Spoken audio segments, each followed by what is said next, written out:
These are the stories of two seeds that changed the world. Hevea Brasiliensis, a tree whose sap powered the Industrial Revolution. Cinchona, a tree whose bark can cure malaria.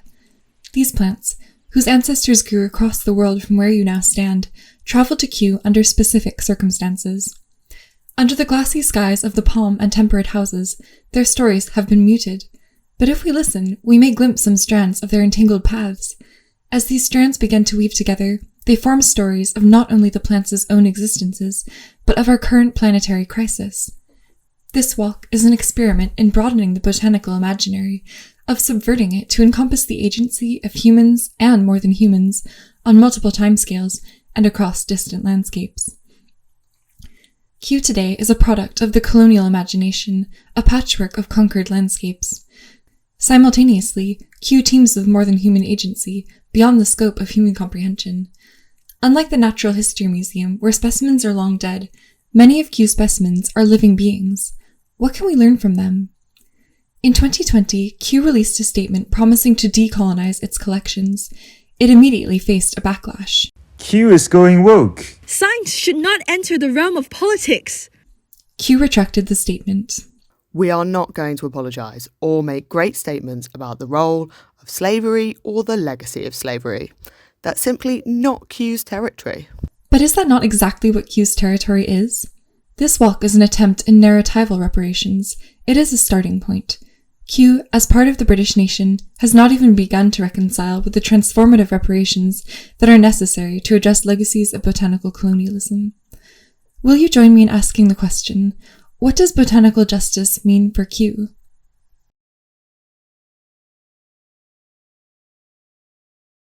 Let's begin our walk at Hevea Brasiliensis, the rubber tree, found in the South American section.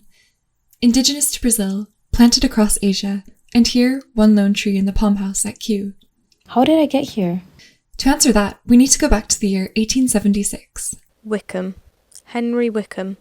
An Englishman and Para. I've spent many years in and out of the region. I'm a bit of an explorer, but I have my eye on one prize in particular, the rubber tree. I've lived among the palms, passion flowers, sloths, frogs, worms, and humans for countless cycles of generations. Sometimes the humans tap my sap. I don't mind sharing with them. We share this land after all. But there are people here too, who only know how to take. They take too much sap and give nothing in return. I've spent all year gathering Hevea seeds. It's no easy task, but it's worth it. Since Charles Goodyear invented vulcanization, rubber is one of the most valuable commodities around.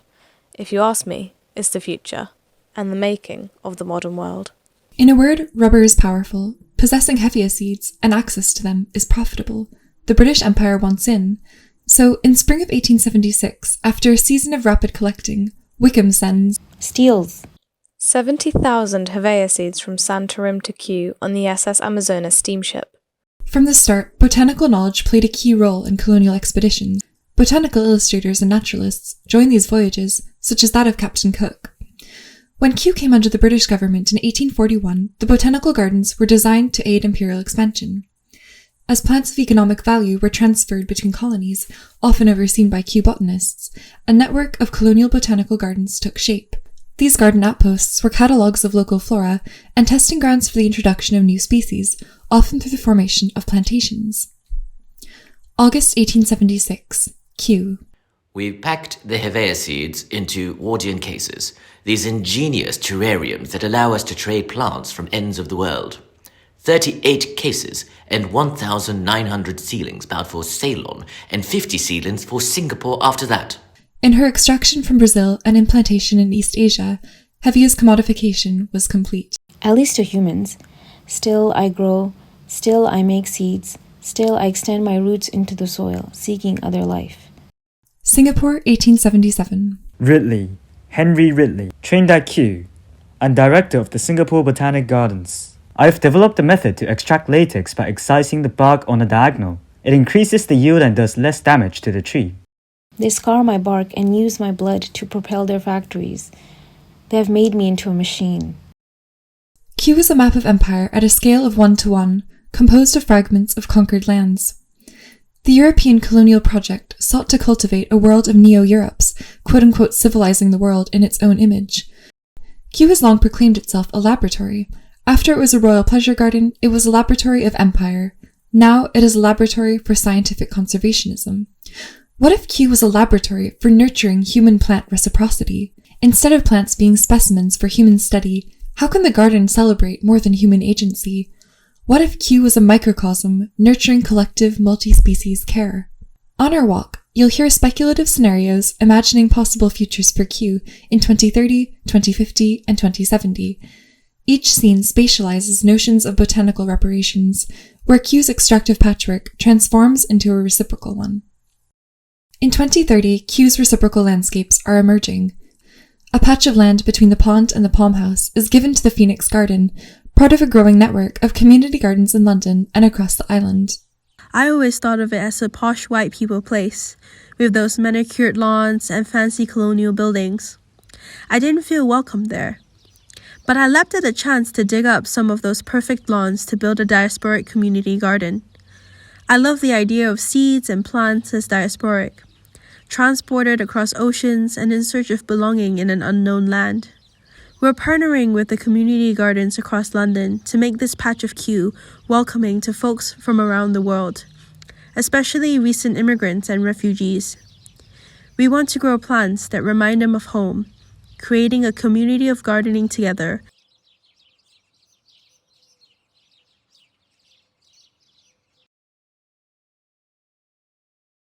Kew's extractive modus operandi is encompassed by the term economic botany. This was the driving force defining Kew's role in the colonial project. Shaped by the logic of global capitalism, plant life became yet another commodity from which to profit. When a plant enters Kew, it is stripped of its pluriverse, the multitude of names, meanings, connections, and stories the plant had in its previous habitat. This practice continues today. When seeds enter the Millennium Seed Bank, for example, they are sorted and labeled with their Linnaean names, while any material deemed extraneous is discarded. The seeds, taken entirely out of context, are frozen in underground vaults, existing in a liminal state between life and death. During the Second World War, the development of synthetic materials and medicines diminished the need for Hevea and Cinchona plantations. As former colonies gained independence and the British Empire rapidly shrunk, the role of economic botany shifted. Kew needed to find new imperatives and justifications for its existence. It found these through a new agenda, that of conservation. Although Kew no longer uses the term economic botany in its current role as a research and conservation institution, the ideology of economic botany continues to inform its outlook on the natural realm. How would Kew's strategy shift if the colonialism, capitalism, conservationism triad was disrupted? What would conservation look like without the economic botany imperative? By 2050, over half of Kew is part of the new London Commons. The London Freedom Seed Bank has been growing plants resilient to London for nearly 60 years. We started as a grassroots open access seed bank, building a network of growers and seed savers across the city. When the Just Transition took off in 2030, we suddenly got a lot of attention. A huge number of independent growers, community gardens, and allotments want to take part. Over the years, we've built a community of seed libraries across the city, decentralizing our seed banks and keeping it accessible to all. Many of the MSB seeds were rematriated to us after the revolt against Domesday seed banking. We are growing diverse seeds across London that are resilient to the changing climate.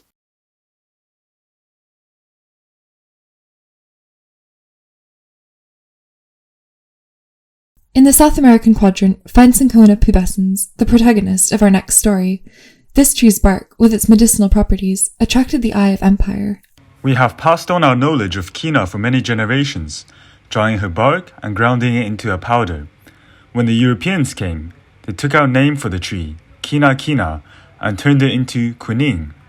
It has been suggested for years that the British government acts on the Cinchona transfer.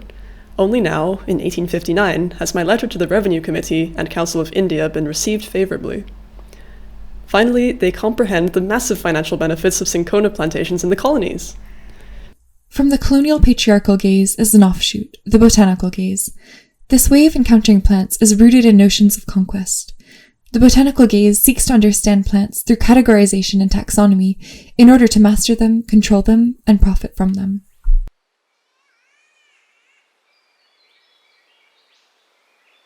If we recognize other than human agency in the story of the Cinchona transfer, the role of the mosquito becomes clear. Mosquitoes, carrying malaria-bearing parasites, caused humans to steal Cinchona seeds and bring them to the other side of the world. Who is the most powerful in this story? The British colonizers or the mosquitoes? Q 2070, The New Commons is a mosaic of plant-human solidarity. I was hesitant at first to join the agroecology revolution. In the end, I ended up having no choice. Monocultures are being rapidly phased out in the Green New Deal, and I had to change my mind about growing methods. I didn't know much about agroecology and regenerative farming until I went to the Real Farming Conference at Kew. It was based off one in Oxford. Kew's Botanical Depth Fund is paying for my transition into regenerative farming, which includes training sessions for all of us working the land. We took a tour of Kew's experimental grow beds, where they're testing companion planting, no-till technique, and monitoring soil health in collaboration with community gardens and urban farms in London. Repairing plant-human relationships means turning toward abundance, life, and interdependence. In repairing Kew, we must turn away from extraction and museumification, switching off the colonial botanical gaze. Only then can we form truly reciprocal landscapes where humans and other than humans act with and for each other.